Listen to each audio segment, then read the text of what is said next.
of the Constitution. And secondly, the impact of the appeal proviso. This is a matter of constitutional interpretation. And under Section 176(3)(b), Roman figure 1 of the Constitution, the Constitutional Court has jurisdiction to decide constitutional matters. This is a constitutional matter falling full square within the remit of this court's original constitutional jurisdiction. Section 47(1)(e) of the Constitution is the pertinent provision in this case. It contains eligibility criteria for membership to the National Assembly. Under the section, every citizen who is qualified to vote for the National Assembly is eligible to be a member of the Assembly. 5 exceptions are then carved out, meaning that anyone who falls within the exceptions is not eligible. 4 of the 5 exceptions are not relevant for today. The last exception is at issue. It states anyone who, after this section took effect, is convicted of an offense and sentenced to more than 12 months imprisonment without the option of a fine,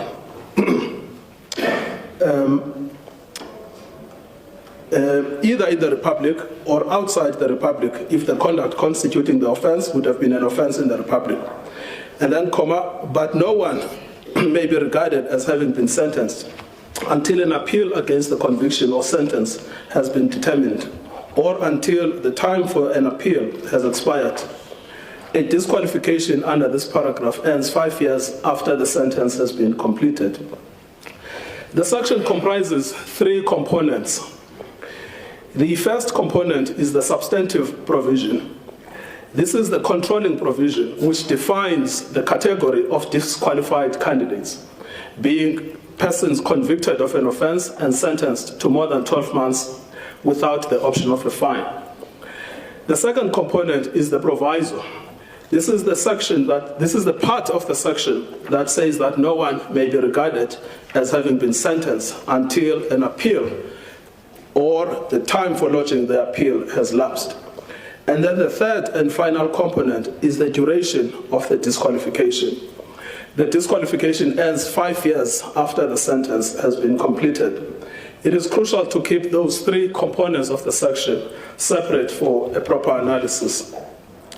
I should then address the impact of remission of sentences. The court will remember that the Commission lost the case because the Electoral Court found that the effect of the remission was to reduce the sentence instead of 15 months, rather to 3 months. Firstly, from the plain text, which is what this court has said we should first have regard to in several judgments. What we know from the text of the substantive provision, in other words, the controlling provision, is that a candidate who is convicted of an offense and sentenced to more than 12 months without the option of a fine is disqualified. There is no exception for candidates who received remissions of sentences.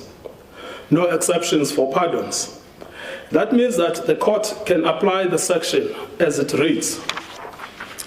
The exclusion of pardons and remissions from Section 47(1)(e) is not an accident of history, but it was a careful policy choice made during the drafting of the Constitution. The history to Section 47(1)(e) bears this out. Section 42(1)(b) of the Interim Constitution, which is the direct equivalent of Section 47(1)(e), did contain a pardon exception. In Section 42(1)(b), the last words were, unless he or she has received a pardon. The rest of the words were identical. The pardon exception was fully and anxiously debated at the Constitutional Assembly. A report of the Technical Committee of the Constitutional Assembly of 7 September 1995 shows the express and intentional decision to exclude the pardon exceptions because of superfluity. They found that a pardon expunges the crime and the sentence, and therefore it was not necessary to include it.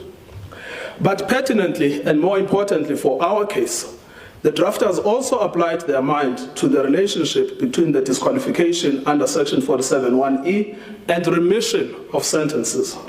They specifically referred to remissions of sentences, which they said could occur, for example, where a person's 20-year sentence has been reduced to 10-year sentences. And then squarely they answered the question which is before the court today. They said in a remission, the judicially imposed sentence is not reduced, merely the length of the execution. And then as to disqualification for the National Assembly, they said, whether a person is disqualified would depend on the length of the original sentence of imprisonment. Two earlier versions of the draft reports dated the 24th of August 1995 and 30 August 1995 confirm this. The use of travaux préparatoire is a vital source of interpretation. Yourselves have heard the same in Makwanyane, in Mansing, in Amku versus Anglo-Gold Ashanti. And often travaux préparatoire are an indirect source of interpretation. But in this case, it is a unique circumstance because they are the direct evidence of why a clause in the Constitution is worded the way it is. What is its purpose and what does it mean? Thirdly, the argument about remissions as reducing judicially imposed sentences simply weakens the judiciary. It enables the administration to treat judicial sentences as pro non scripto, an outcome which can only encourage disrespect for the law. That would also threaten some key provisions of the Constitution. For instance, Section 1C, Section 2, Section 165(1), and Section 165, subsection 5 of the Constitution. So in sum, we argue that the Electoral Court fundamentally erred when it held that the impact of a remission is a reduction of the sentence.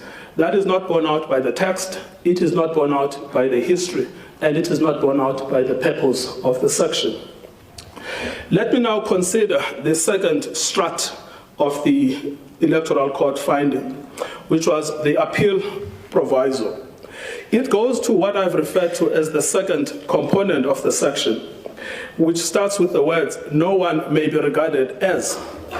Firstly, let me remind the court that this is a provisor. And second, even in the category of provisors, it is a dimming provision.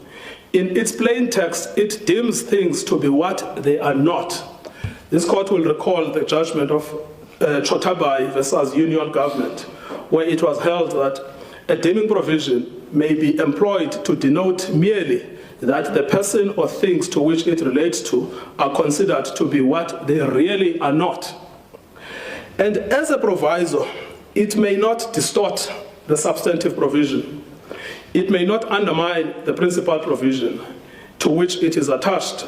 To use a provisor to undercut the controlling provision is to distort the law. We have referred in this case to the judgment, I think cited by our learned friends for the amici, the judgment of Mposi, M-P-H-O-S-I, versus Central Board for Cooperative Insurance, decided in 1974, Volume 4, SA 633 at 645, which lays down the principle that a provisor may not be used to undercut the controlling provision. The court must always have regard to the controlling provision. This dimming feature of the provision is also apparent from its content because it says that a person who has been sentenced as a matter of fact and as a matter of law is considered as not being sentenced until an appeal is finalized. It is also of transient and temporary duration. Once an appeal is finalized or the time for an appeal has lapsed, the dimming falls away and the reality of the sentence kicks in. One is no longer regarded as not sentenced. In its essence, it is a sensible proviso. Its purpose is to ensure that the consequences of the sentence should await a stage of finality, which is achieved only after the Court of Appeal. Since the purpose of the proviso is to safeguard finality before the execution of sentence under Section 47(1)(e), the question then arises, what happens when the sentence has been imposed by this court? The original sentence has been imposed by this court.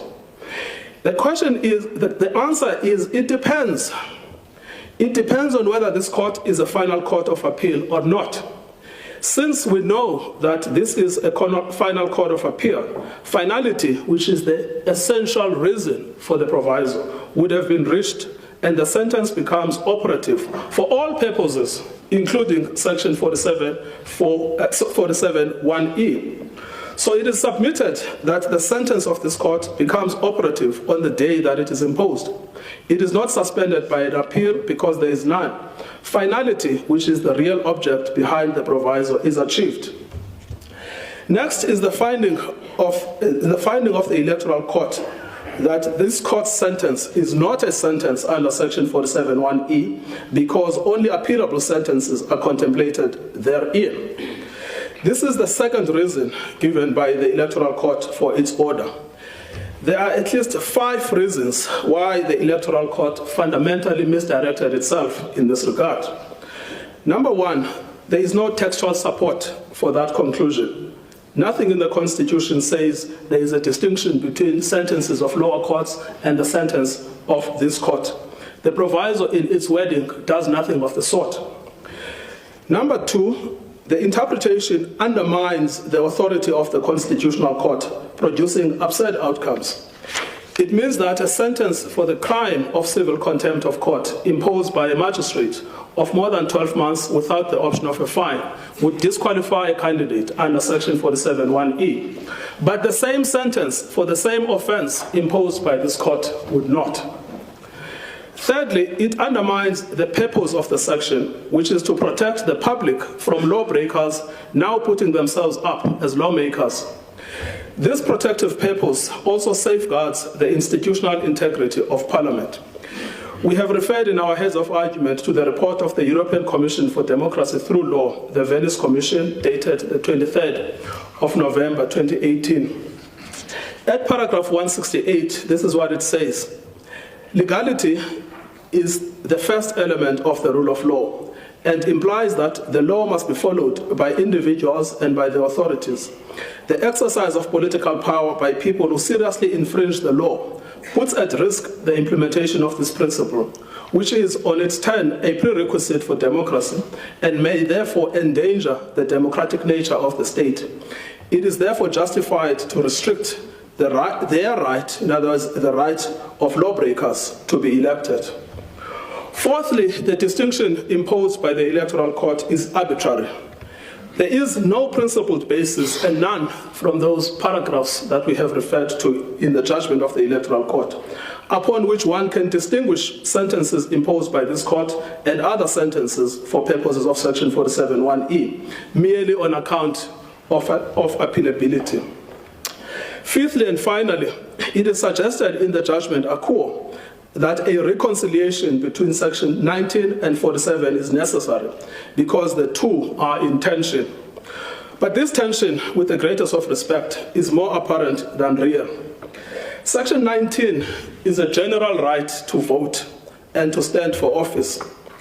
Section 47 is the constitutionally imposed disqualification provision. There is no tension. Section 19 applies to persons who are not disqualified. In order to know whether one is disqualified or not, Section 47 is the controlling provision. That is what this case is about. Otherwise, without the disqualification provisions, it becomes a free-for-all. Unrehabilitated insolvents will also contest using Section 19, and so will those that have been declared to be of unsound mind by the court. They too will have Section 19 rights. The final part of Section 47(1)(e) is the duration of the disqualification. That is 5 years after the completion of the sentence. Again, this should have been an uncontentious part even before the Electoral Court. It simply means that a period of 5 years should lapse between the completion of the sentence and the eligibility of a person to contest for the National Assembly. And however interesting, we know the Electoral Court placed great store in this debate. But however interesting the debate about sentence completion, it simply does not arise. If the second respondent had completed his sentence when he was released after remission, that does not change that he fell within the excluded categories in Section 47(1)(e). So what we have said so far about remissions and the appeal provisor should settle the debate as to the correctness of the order of the Electoral Court. It is without question born of a misdirection of law, and that is why we say it is your duty to overturn the patently incorrect order of the Electoral Court. You have also asked us to address the court on the distinction between civil contempt and other offenses. The starting point here is the order that you gave in the Zuma contempt case, which is at paragraph 142. And we know from Joqela that the order is the executive part of the judgment. It is the part that operates. You made it clear there that you declared that Mr. Zuma is guilty of the crime of contempt. There was no equivocation whatsoever. We have focused in this part of the debate on South African law, and that is because we could not improve on the learned research of our colleagues for the different amici on foreign and international law. What is the position in South Africa regarding the distinction between civil contempt and other offenses? South Africa rejects any distinction between the contempt of a civil court order and other types of offenses. In substance, the distinction is only in form, in the process, which is a hybrid process.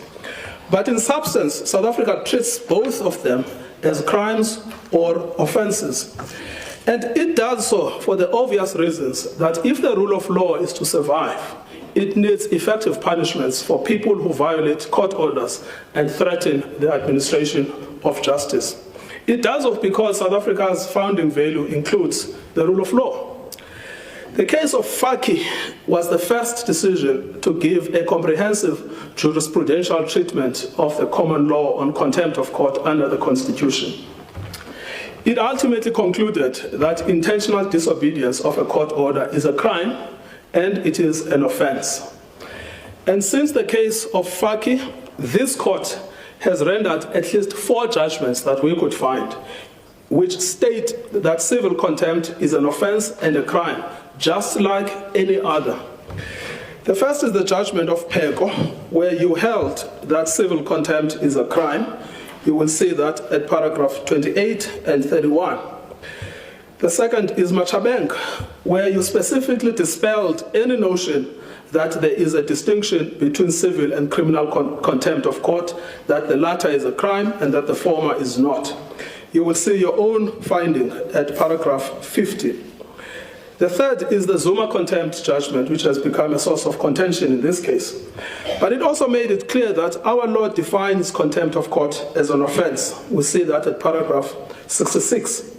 And even the dissenting judgment that has been much vouched for by the respondents, even the dissenting judgment found that civil proceedings in which a private party alleges that a party against whom they have obtained a court order is in contempt of the order and therefore guilty of the crime of civil contempt.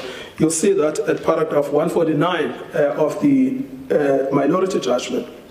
And in the fourth case, which is the rescission judgment, this court again reinforced the criminal nature of contempt when it dismissed Mr. Zuma's application to rescind the contempt judgment. And the dissent in the contempt judgment had also described in various parts Mr. Zuma as having been convicted of contempt of court and numerously referred to conviction for contempt of court.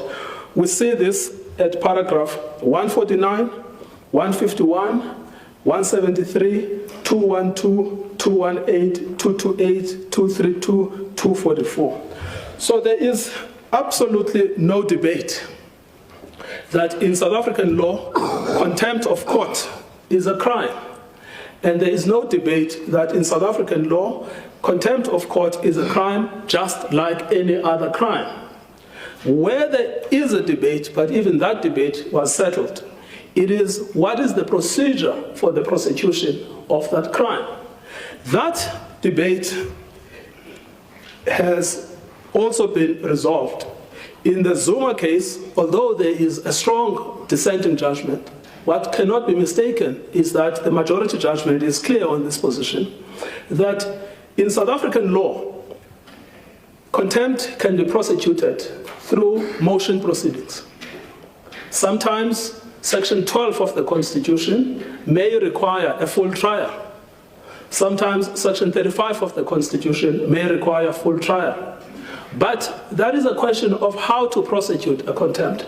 It is not a question of whether in character, in essence, in substance, a contempt is different from any other form of a crime. That means then the only question to answer in this case is to go back to Section 47(1)(e).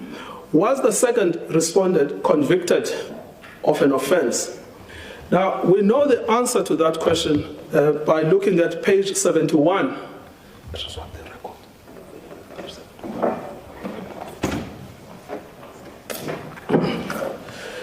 So, was the second respondent convicted of an offense?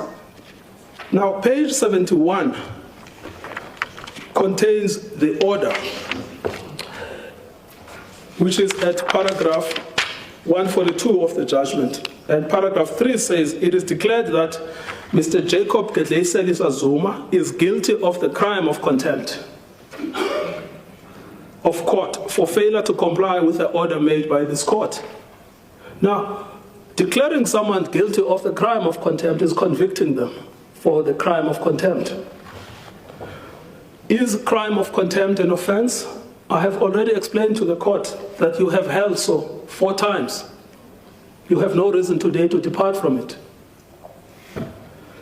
So it is clear that Mr. Zuma was convicted of the offense of contempt. He falls within the controlling provision of Section 47(1)(e). The next question is, was Mr. Zuma sentenced to more than 15 months imprisonment? This too is answered at page 71. We go to paragraph 4 of the judgment that you gave. Mr. Jacob Gedleiselisa Zuma is sentenced to undergo 15 months imprisonment. The third question, is the appeal provisor relevant? It is not, for the reasons I have tried to argue before the court. The last question, is the remission of sentence relevant or sentence reducing? The answer is no, it is not sentence reducing. So, in conclusion, the second respondent is disqualified from standing for the National Assembly. The IEC was correct to disqualify him. He is not disqualified by the IEC, he is disqualified by the Constitution. The Electoral Court was wrong to enable him to stand despite the fact that the Constitution disqualifies him. That is why the order of the Electoral Court should be set aside and replaced with the order dismissing the appeal. There is the final issue of the cross appeal. It is framed as a conditional cross appeal, but it is an irregular cross appeal and should be struck. That is because an appeal is only aimed at changing the order of the court below. We have referred to many judgments, Western Johannesburg Rand Board, Administrator Cape and Another versus Njotela. But the fact is that it is known that an appeal is aimed at changing the order of the court below. But the current cross appeal is not aimed at changing the order of the court below, but it is aimed at challenging and supplementing the reasons for the order. That means that it is not a competent appeal because it is an appeal against the reasons for judgment. And an appeal against the reasons for judgment is not a competent appeal. So you should strike the cross appeal and grant the appeal. Thank you, Deputy Chief Justice.